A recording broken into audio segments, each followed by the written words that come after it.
Hi friends, welcome to நிலை 360 Taylor. இந்த வீடியோல நம்ம என்ன பார்க்க போறோம் அப்படின்னா, ஒரு 22 ப்ளவுஸ் கிட்ட ஒரு 4 நாள்ல தைக்க வேண்டியது இருக்கு. இது திடீர்னு வந்த ஆர்டர்லாம் கிடையாது. ஒரு 15 நாள் ஆச்சு இந்த ப்ளவுஸ் எல்லாம் குடுத்து. எனக்கு வந்து உடம்பு சரியில்ல அப்படிங்கிறனால ஒரு வாரம் வந்து தைக்காம போட்டதோட ரீசன் தான் இந்த ப்ளவுஸ் எல்லாம் பெண்டிங் ஆனது காரணம். கஸ்டமர்ட்ட தான் சொல்லிட்டேன். எனக்கும் அவங்களுக்கு எந்த பிரச்சனையுமே இல்ல. ஆனா இந்த ப்ளவுஸ் எல்லாம் நான் 4 நாள்ல குடுக்குறேன் அப்படிங்கிற மாரி சொல்லியிருக்கேன். வர்ற வியாழக்கிழமை நான் குடுக்குற மாரி நான் பிளான் பண்ணியிருக்கேன். இந்த சனி, ஞாயிறுல வந்து வேற ஒரு ப்ரோகிராம் இருக்கு. அதனால நான் அங்க போ வேண்டியது இருக்கிறதுனால என்னால வந்து தைக்க முடியாது. இது நாளைக்கு நான் இன்னைக்கு நைட்டு வந்து கிளம்பிருவேன். அதான் இன்னைக்கு வெள்ளிக்கிழமை. இன்னைக்கு நைட்டு வந்து கிளம்பிட்டு, சண்டே வந்து நைட்டு தான் வர்ற மாரி இருக்கு. அதனால இதுல என்னென்ன ப்ளவுஸ்க்குலாம் லைனிங் வேணும், எந்தெந்த ப்ளவுஸ்லாம் கட் பண்ணி வைக்கணும் அப்படிங்கிறதுக்காக இது எல்லாமே எடுத்து வச்சிருக்கேன். இதெல்லாம் கட் பண்ணி வச்சுட்டு போயிட்டேன்னா, திங்கட்கிழமையிலேருந்து தைக்கிறதுக்கு எனக்கு ஈஸியா இருக்கும். அந்த மாரி நான் எடுத்து வச்சிருக்கேன். நீங்க இந்த சேனல இப்ப தான் ஃபர்ஸ்ட் டைம் பார்க்குறீங்க அப்படின்னா, சப்ஸ்கிரைப் பண்ணிட்டு பாருங்க. இந்த சேனல்ல வர எல்லா வீடியோ உங்களுக்கு ரொம்ப யூஸ்ஃபுல்லா இருக்கும். வாங்க வீடியோக்குள்ள போலாம். நீங்க இன்னும் மிஷின்ல உட்காந்து தைக்க ஆரம்பிக்கல அப்படின்னா, தச்சுக்கிட்டே வீடியோ பாருங்க. அப்போ உங்களுக்குமே ப்ளவுஸ் தச்ச மாதிரி இருக்கும்.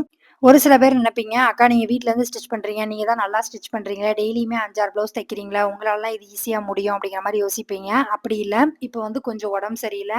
அத கியூர் பண்ணிட்டு திரும்பவும் நான் ஃபர்ஸ்ட்லேருந்து ஸ்டார்ட் பண்ற மாரி தான் ஸ்டார்ட் பண்றேன். ஏன்னா ஒரு ஒரு சில பழக்கம் வந்து நம்ம வரிசையா டெய்லி பண்ணிட்டே இருக்கும்போது அது தெரியாது. ஒரு 10 நாள் கிட்ட நான் அந்த வேலைய வந்து ஸ்கிப் பண்ணிட்டு, திரும்ப வந்து நான் அத ஸ்டார்ட் பண்ணும்போது எப்பவும் போல நமக்கு வந்து கஷ்டமா தான் இருக்கும். இந்த ப்ளவுஸ் எல்லாமே நான் கட் பண்ணி வைக்கிறதுக்கு ரீசன் என்ன அப்டின்னா, இந்த கட் பண்ண ப்ளவுஸ் எல்லாம் பார்க்கும்போது எனக்கு தைக்கணும், எனக்கு முடிக்க வேண்டியது நெறைய இருக்கு அப்டிங்கிறது தோணும் அப்டிங்கிற மாரி எனக்கு நான் டார்கெட் குடுத்துருக்கேன். இந்த கஸ்டமர் யாருமே வந்து ரொம்ப அவசரமா எனக்கு வேணும் அப்டிங்கிற மாரி கேட்கல. ஆனா எனக்குமே 15 நாள் கிட்ட ஆயிட்டு அவங்களுக்கு குடுக்கணும் அப்டிங்கிற மாரி. ஏன்னா எல்லாரும் இதுல வந்து நெறைய பேர் வொர்க்கிங்கு. இது எல்லாமே வந்து அவங்க ரெகுலரா யூஸ் பண்றதுக்காக தைக்க குடுத்தது. அவங்க வந்து உடம்பு சரியில்ல அப்டின்னு சொன்னதுனால, "சரிக்கா பரவால்ல. நீங்க முடிஞ்சோன தச்சு குடுங்க." அப்படின்னு சொன்னாங்க. அதனால நான் வந்து என்ன நெனச்சேன் அப்டின்னா, அது வந்து அவங்க இவ்ளோ டைம் எனக்கு குடுத்ததே பெருசு அப்டிங்கிற மாரி யோசிச்சு, இந்த 4 நாள்ல தைக்கணும் அப்டிங்கிற மாரி நான் ஒரு டார்கெட் வந்து வச்சுக்கிட்டேன். இந்த 4 நாள்ல நான் குடுக்க முடியல அப்டின்னாலும் 5வது நாள் எடுத்துக்கலாம் ஒண்ணும் தப்பில்ல.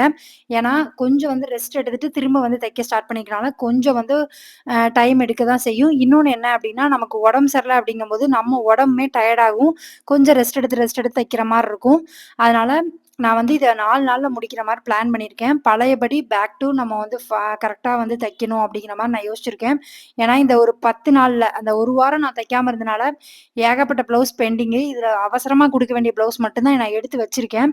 இதெல்லாம் கட் பண்ணி வச்சுட்டு, நாளைக்கு ஒரு வெளியில போ வேண்டிய வேல இருக்கு. நாளைக்கு நாள கழிச்சு என்னால தைக்க முடியாது. திங்கட்கிழமை ஸ்டார்ட் பண்ணி வியாழக்கிழமை முடிக்கிற மாரி, அதுக்கு தேவையான லைனிங் எல்லாமே இருக்கான்னு பார்த்துட்டு, அதுக்கு எடுக்க வேண்டியது இருக்கு அப்டின்னா, அதையுமே நான் எடுத்து வச்சுட்டு தான் போக போறேன்.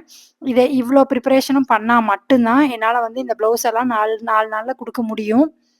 இதுல வந்து சிம்பதிக்காக அப்படிங்கிறதுலாம் இல்லாம, வீட்ல இருந்து தைக்கிறீங்க அப்படின்னாலும், ஒரு சில விஷயங்கள் வந்து நமக்கு ப்ராப்ளம் ஆகும். வீட்ல இருக்கவங்க யாருக்கோ உடம்பு சரியில்ல, இல்ல வந்து வீட்ல ஏதோ ஒரு விசேஷம் நடக்குது.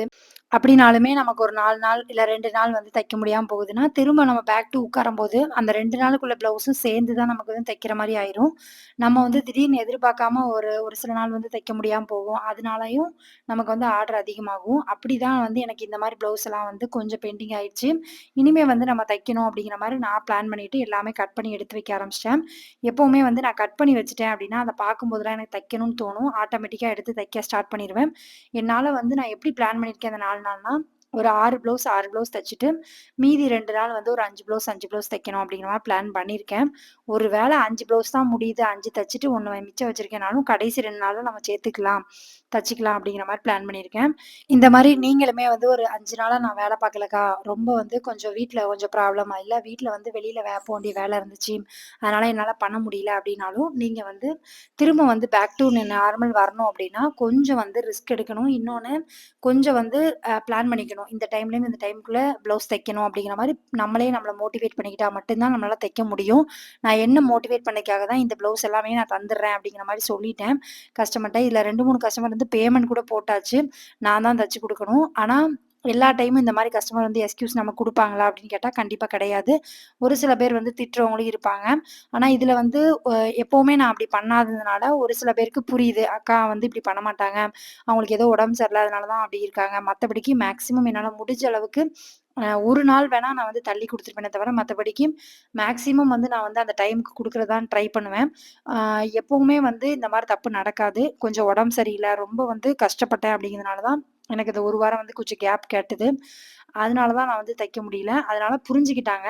என்னைக்காவது ஒரு நாள் சூழ்நிலை காரணமா பண்ணா பிரச்சனை இல்ல. ஆனா இத வந்து ரெகுலரா பண்ணோம் அப்டின்னா, கண்டிப்பா நமக்கும் கஸ்டமருக்கும் ப்ராப்ளம் வரதுக்கு வாய்ப்பு இருக்கு. அதனால உங்களால முடிஞ்ச அளவுக்கு கரெக்ட் டைமுக்கு குடுங்க அப்டின்னு சொல்றதுக்கு ரீசன் வந்து இதுதான்.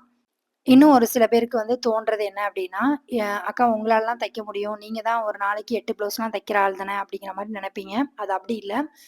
கொஞ்சம் வந்து நம்ம வந்து ஒரு ஒரு 10 நாள் வந்து அந்த வேலைய நம்ம பார்க்காம இருந்துட்டு, திரும்ப பேக் டூ வரும்போது, கண்டிப்பா வந்து ஏதோ ஒரு இடத்துல வந்து நமக்கு கொஞ்சம் ரெஸ்ட் எடுக்கலாம் அப்படிங்கிற மாரி தோணும். இல்ல கொஞ்சம் வந்து உடம்பு கொஞ்சம் ஒத்துழைப்பு இருக்காம இருக்கும். அந்த மாரிலாம் இருக்கும். ஆனா, அதையும் தாண்டி நம்ம தைக்கணுங்கிறது நம்ம மனசு சொன்னா மட்டும் தான் நம்மளால தைக்க முடியும். அதனால திரும்பவும் நான் பேக் டூ வந்து இந்த 4 நாளும் நான் எப்படி தைக்கிறேன்? எத்தன ப்ளவுஸ் அந்த கரெக்ட்டா குடுத்துட்டேனா? அப்படிங்கிறத கண்டிப்பா வந்து நெக்ஸ்ட் வீடியோல கண்டிப்பா போடுவேன். நீங்க கண்டிப்பா பாருங்க. இது எல்லாமே கட் பண்ணி வச்சுட்டேன்னா, எனக்கு கொஞ்சம் ஈஸியா இருக்கும் அப்படிங்கிறதுக்காக கட் பண்ணி வைக்கிறேன். உங்களுக்குமே வந்து இந்த மாரி வந்து ஒரு 10 நாள் சேர்ந்துட்டு அப்படின்னா, நெறைய ப்ளவுஸ் இருக்கும்போது, நீங்க எந்த மாரி விஷயங்கள்லாம் ஃபாலோ பண்ணுவீங்க? எப்படி வந்து நீங்க உங்கள மோட்டிவேட் பண்ணுவீங்க? அப்படிங்கிறதையும் கண்டிப்பா கீழ கமெண்ட் பண்ணுங்க. நானுமே தெரிஞ்சுக்கிறேன். அதுவும் நெறைய பேர் வந்து நான் தைக்கிறத பார்த்துட்டு, நெறைய பேர் சொல்றது என்ன அப்டின்னா, "உங்களுக்கு என்னப்பா ஒரு நாளைக்கு நீங்க ரூ. 1500 ரூ. 1000 அழகா சம்பாதிக்கிறீங்க வீட்லயே இருந்துட்டு." அப்படிங்கிற மாரிலாம் சொல்லுவாங்க. சொல்றவங்களுக்கு அது தெரியாது. ஒரே ஒரு நாள் அந்த மிஷின அவங்க கையில குடுத்து, ஒரே ஒரு ப்ளவுஸ் தச்சு குடுங்க அப்படின்னு சொன்னா தான் அவங்களுக்கு அதோட பெயின் என்ன அப்படின்னு தெரியும். யாருக்குமே வலிக்காது. எனக்கு வந்து வலியே இருக்காது. நான் 8 ப்ளவுஸ் தச்சுருவேன் அப்படின்னு ஒரு நாள் நான் சொன்னதில்ல. எனக்கும் வலிக்கும், எனக்கும் கஷ்டமா இருக்கும். ஆனா நமக்கு வந்து ஒரு கமிட்மெண்ட் இருக்கு. நமக்குன்னு ஒரு தேவை இருக்கு. அதுக்கு கண்டிப்பா நம்ம உழைச்சு தான் ஆகணும் அப்படிங்கிற மாரி யோசிப்பேன். இன்னொன்னு நான் வெளியில போய் வேலை பார்க்க என்னோட சூழ்நிலை சரியில்ல. அப்படிங்கும்போது என் குழந்தைய பார்க்கணும், என் வீட்ட பார்க்கணும் அப்படிங்கிறதுனால நான் வந்து இந்த தொழில ஸ்டார்ட் பண்ணியிருக்கேன். மத்தபடிக்கு வேலைக்கு போறவங்களும் எவ்வளோ கஷ்டப்படுறாங்களோ, அதே அளவுக்கு அதே ஈக்குவலா வீட்ல இருந்து ஸ்டிச் பண்றவங்களுமே, வீட்ல இருந்து ஒரு தொழில் பண்றேன்னு சொல்றவங்களும் கஷ்டப்படுவாங்க. அவங்க கஷ்டப்படுறதுக்கு வந்து ஒரு டைமிங் கிடையாது.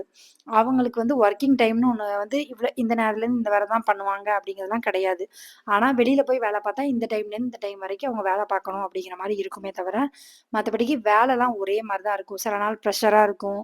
சில நாள் வந்து இதெல்லாம் எப்படி முடிக்க போறோம்ன்னு தோணும். கஸ்டமர் ஃபோன் பண்ணும்போது நம்ம எடுக்கிறதுக்கே பயந்த நாட்கள்லாம் இருக்கும். தச்சுட்டோமான்னு கேட்பாங்க. ஆனா நம்ம தச்சிருக்கவே மாட்டோம். அப்பதான் கட் பண்ணுவோம் உட்காந்து. இந்த மாரிலாம் வந்து கண்டிப்பா நடக்கும். அதனால எந்த தொழிலுமே ஈஸி இதெல்லாம் வந்து சீக்கிரமா முடிச்சிரலாம். இதுலலாம் என்ன பெரிய கஷ்டம் இருக்கு அப்படின்னு சொல்றவங்க, ஒரு தடவ அந்த வேலைய பண்ணி பாருங்க. அப்பதான் அதுல என்ன கஷ்டம், நஷ்டம் இருக்கும் அப்படிங்கிறது தெரியும். அமௌண்ட் வருது உண்மதான். நான் இல்லன்னு சொல்லல. ஆனா, அதுக்கு தக்கன ஈக்குவலா நமக்கு வந்து ஒரு பிரச்சனை வந்தாலும் அத சமாளிக்கிற அளவுக்கு நமக்கு திறமை இருக்கணும். அது இருந்தா மட்டும் தான் இந்த தொழில்ல நம்மளால சக்சஸ்ஃபுல்லா கொண்டு போக முடியும். நீங்க நல்லா யோசிங்க. நம்ம வீட்ல இருக்கிற ஒரு ஆளையே நம்மளால வந்து முழுசா நல்லா இருக்கு அப்படின்னு சொல்ல வைக்க முடியாது. ஆனா, வெளியில இருக்க ஒரு 50, 60 பேரு, 100 பேர்கிட்ட நம்ம தைக்க வரும்போது, அவங்க எல்லாரையும் வந்து அவங்களுக்கு பிடிச்ச மாரி தைக்கணும்.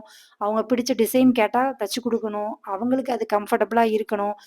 எல்லா டெய்லருக்குமே வந்து எவ்வளோ வருஷம் டெய்லரா இருந்தாலும் சரி, அந்த ப்ளவுஸ அந்த கஸ்டமர் போட்டுட்டு, "நல்லா இருக்குக்கா" அப்படின்னு சொல்ற வரைக்குமே அந்த பயம் வந்து வெளியில சொல்லாட்டியும் இருக்க தான் செய்யும். அந்த கஸ்டமர்ட்டேருந்து நம்ம ப்ளவுஸ் குடுத்துருக்கோம். அந்த ப்ளவுஸ் கரெக்ட்டா இருக்கணும். நாளைக்கு அவங்க வந்து திரும்பி கொண்டு வரக்கூடாது அப்படிங்கிற மாரி நெனப்பு எல்லாருக்குமே இருக்கும். அது இயல்பு தான். அதனால நீங்க வந்து எதுவுமே சாதாரண வேலை, இது என்ன இந்த வேலைலாம் என்ன அவ்வளோ பெரிய கஷ்டமா? அப்படிலாம் யோசிக்காதீங்க. எல்லாத்துக்குமே வந்து அதுக்கு ஈக்குவலான டைம் குடுக்கணும். அதுக்கு ஈக்குவலான ஹார்ட் ஒர்க் பண்ணணும். அப்பனா மட்டும் தான் அந்த தொழில்ல நம்மளால மேல வர முடியும். நான் வந்து எத்தனையோ பேர்ட்ட சொல்லியிருக்கேன். ஒரு தொழில வந்து எந்த தொழிலா இருந்தாலும் நீங்க கத்துக்கும்போது நெறைய மிஸ்டேக் பண்ணி, அத தெரிஞ்சுக்கிட்டு அதுக்கப்புறம் கத்துக்கோங்க அப்படின்னு சொல்லுவேன். ஏன் அப்படின்னா, சின்ன சின்ன மிஸ்டேக் வரும்போது மட்டும் தான் நம்மளால வந்து அத எப்படி சரி பண்ணணுங்கிறதையும் சேர்த்து கத்துக்க முடியும் அப்படிங்கிறது. இன்னொன்னு ஒரு சில பேர் என்ன நெனைக்கிறீங்க அப்படின்னா, நான் டெய்லரிங் படிச்சுட்டேன்க்கா. நான் வந்து கோர்ஸ் எடுத்து படிச்சேன். நான் வந்து நல்லா தைக்கிறேன். நான் வீட்ல இருந்து ஸ்டிச் பண்ணணும்னு நெனைக்கிறேன். ஆனா, என்னை யாருமே எந்த குறையும் சொல்லக்கூடாது அப்படின்னு நெனச்சீங்கன்னா, கண்டிப்பா அது நடக்கவே நடக்காது.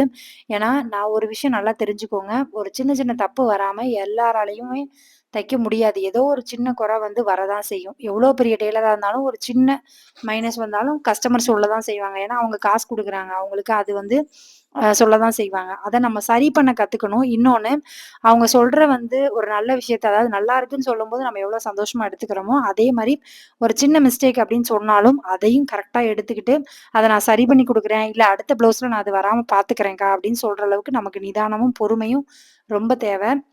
எல்லாருமே ஒரே மாரி இருக்க மாட்டாங்க. ஒரு சில பேருக்கு வந்து நம்ம தச்சது பிடிச்சிருக்கும். ஆனா, அவங்க ஒரு ஃபங்ஷனுக்கு போயிருப்பாங்க. "நீ என்ன தச்சிருக்க?" அப்படின்னு சொல்லியிருப்பாங்க. அத வச்சுக்கிட்டு ஒரு சில கஸ்டமர்லாம் பிரச்சனை பண்ணுவாங்க. இந்த மாரி பலதரப்பட்ட மக்கள் வருவாங்க, நமக்கு தைக்க குடுக்கறதுக்கு. ஆனா, அவங்க எல்லாரையும் சமாளிச்சு, "சரிக்கா, நான் சரியா சரியா சரி பண்ணிக்கிறேன். அடுத்த ப்ளவுஸ்ல இது வராம பார்த்துக்கிறேன்." இப்படின்னு சொல்லி அவங்கள வந்து கன்வின்ஸ் பண்ணி நம்ம அனுப்பணும். அதுதான் நமக்கு பெரிய விஷயம். எல்லார் கூடயும் சண்டை போட முடியாது. அதனால நம்ம ஒரு தொழில் பண்ணும்போது இந்த விஷயங்கள் எல்லாமே தெரிஞ்சுக்கணும். அதனால தான் நான் எப்பவுமே சொல்லுவேன், இந்த தொழில பொறுத்தவரைக்கும் நம்ம ஃபுல்லா வந்து கன்சிடென்ட்டா நம்ம வந்து தைக்கிறோங்கிறது இருந்தா மட்டும் தான் இந்த தொழில்ல மேல வர முடியும். நான் 1 மாசம் தைப்பேன். ஒரு வாரம் ரெஸ்ட் எடுத்துக்கிடுவேன். அடுத்து 1 வாரம் தைப்பேன். அடுத்து 1 வாரம் ரெஸ்ட் எடுத்துக்கிடுவேன்னா, இந்த தொழில்ல உங்களால மேல வரவே முடியாது. ஏன்னா, இன்னைக்கு நிலைமையில நெறைய பேர் வந்து காசு எவ்வளோ நாளும் வாங்கிக்கோங்க. நான் கேட்ட டைமுக்கு குடுங்க. அப்படின்னு சொல்ற கஸ்டமர் தான் அதிகம். முன்னாடிலாம் என்ன சொல்லுவாங்கன்னா, "எதுக்கு இவ்ளோ ரூபா வாங்குறீங்க?" அப்படிம்பாங்க. "இல்ல நான் ரூ. 50 எக்ஸ்ட்ரானாலும் தரேன். எனக்கு வந்து நீங்க கொஞ்சம் சீக்கிரமா தச்சு குடுங்க. நைட்டு குடுக்குறேன். காலையில வேணும்." அப்படிங்கிற மாரி கேட்பாங்க. ஒரு சில பேர் வந்து புதுசா வந்து இப்போ வந்து முன்னாடிலாம் வந்து ஏதாவது ஃபங்ஷன்னா மட்டும் தான் புதுசா எடுப்பாங்க. இப்ப நான் ஏதாவது ஃபங்ஷனுக்கு போணும்னாலே புதுசா எடுத்து தைக்கணும் அப்படிங்கிற மாரி யோசிக்கிறவங்க நெறைய பேர் வந்துட்டாங்க. அப்படிங்கும்போது அவங்களுக்கு குயிக்கா யார் தச்சு குடுக்கா? அவங்க கிட்ட தான் கொண்டு போய் குடுப்பாங்க. அதனால நீங்க டைம்க்கு டெலிவரி பண்ணணும் அப்படிங்கிறது ரொம்ப கவனமா இருங்க. அது பண்ணீங்கனாலே உங்களுக்கு ஆல்ரெடி வந்து கஸ்டமர் வர ஆரம்பிச்சுருவாங்க. நெறைய பேர் என்ட்ட கேட்கறது, "அக்கா எனக்கு ப்ளவுஸே வரமாட்டேங்குதுக்கா. நான் என்னக்கா பண்றது?" அப்படிங்கிற மாரி கேட்குறீங்க. இதுக்கு நான் என்ன பதில் சொல்லணும்னு எனக்கு தெரியல. ஒரு வேள நீங்க இப்ப தான் ஸ்டார்ட் பண்ணியிருக்கீங்கன்னா, கொஞ்சம் பொறுமையா இருங்க. "இல்லக்கா நான் முன்னாடிலாம் நான் தச்சு குடுத்துட்டு தான் இருந்தேன். முன்னாடிலாம் நல்லா வந்துச்சு. இப்ப ஏன் வரலன்னு எனக்கு தெரியல." அப்படின்னா, ஏதோ ஒரு மிஸ்டேக் உங்க சைடு இருக்கா? இல்ல உங்கள விட கம்மியா யாரும் தச்சு குடுக்குறாங்களா? அப்படிங்கிறத பாருங்க. நீங்க தான் அத வந்து சரி பண்ண முடியும். ஒரு வேள நீங்க வந்து ஒரு 1 மாசமா தைக்காம இருந்தேன்க்கா, அதுக்கப்புறம் திரும்ப நான் ஸ்டார்ட் பண்ணும்போது எனக்கு வந்து கஸ்டமர் கம்மியாயிட்டாங்க அப்டின்னா, கொஞ்சம் நாள் எடுக்கும். திரும்பவும் பழையபடி எல்லா கஸ்டமரும் குடுக்கறதுக்கு. அதனால அந்த டைம் நீங்க குடுத்து தான் ஆகணும். அப்படி இருக்கு அப்டின்னா, அதுதான் வந்து சேஞ்ச் பண்ணிக்கணும். இன்னொன்னு என்ன அப்டின்னா, எல்லாருக்கும் வந்து ஒரே மாரி ப்ளவுஸ் ஆர்டர் வருமான்னு கேட்டா, அதுவும் கிடையாது. நெறைய பேர் என்ன நெனைக்கிறீங்கன்னா, ஸ்பீடா வந்து தைக்கிறேனா நானு அப்படிங்கிற மாரி யோசிக்கிறீங்க. தப்பு. ஒரு 1/2 அன் ஹவர் ஒரு ப்ளவுஸ் அந்த மாரி தான் நான் பிளான் பண்ணுவேன். அ எனக்கு வந்து ஒரு 2 மணி நேரம் குடுத்தீங்க அப்படின்னா, ஒரு 4 ப்ளவுஸ் தைக்கணும் அப்படிங்கிற மாரி நான் பிளான் பண்ணிக்கிடுவேன். இப்படிதான் என்னோட தையல் இருக்கும். இன்னொன்னு நான் ஒரு விஷயம் வந்து தெளிவா சொல்றேன். நான் வீட்ல இருந்து தான் ஸ்டிச் பண்றேன். அதனால வீட்ல அவங்க குடுக்குற அமௌண்ட்டுக்கு நான் எப்படி தச்சு குடுக்கணுமோ, அப்படிதான் நான் தச்சு குடுக்குறேன். ஒரு சில பேர் என்ன நெனைக்கிறீங்க அப்படின்னா, நீங்க அடிச்சு திருப்புறீங்கக்கா, அதனால சீக்கிரமா முடியுது. எம்மிங் பண்ணி நீங்க குடுக்குறதில்ல. நீங்க வந்து கேன்வாஸ் வச்சு தைக்கிறதில்ல அப்படிங்கிற மாரி சொல்லுவீங்க. ஒவ்வொரு ப்ளவுஸ்க்கும் கேன்வாஸ் வச்சும் நான் தச்சு குடுக்க முடியும். ஆனா, அதுக்கு தேவையான அமௌண்ட்ட அவங்க குடுக்கறதுக்கு தயாரா இல்ல. அதனால மட்டும் தான் நான் வந்து அப்படி தைக்கிறதில்ல. அதனால அடிச்சு திருப்புறது வந்து ஏகப்பட்ட கஸ்டமர் அப்படிதான் கேட்காங்க. எனக்கு எம்மிங் வேண்டாங்க்கா, பிரிஞ்சுட்டுனா அசிங்கமா இருக்கு. மேல தூக்கிட்டு இருக்கு. அதனால கேட்குறாங்க. அதனால நான் அப்படி தைக்கிறேன். Thank you friends. இவ்வளவு நேரம் வீடியோ பார்த்ததுக்கு ரொம்ப நன்றி. இந்த வீடியோ வந்து உங்களுக்கு பிடிச்சிருக்குன்னு நெனைக்கிறேன். பிடிச்சிருக்கு அப்படின்னா லைக் பண்ணுங்க, கமெண்ட் பண்ணுங்க, ஷேர் பண்ணுங்க. இந்த மாரி வீடியோ வேணும் அப்படின்னாலும்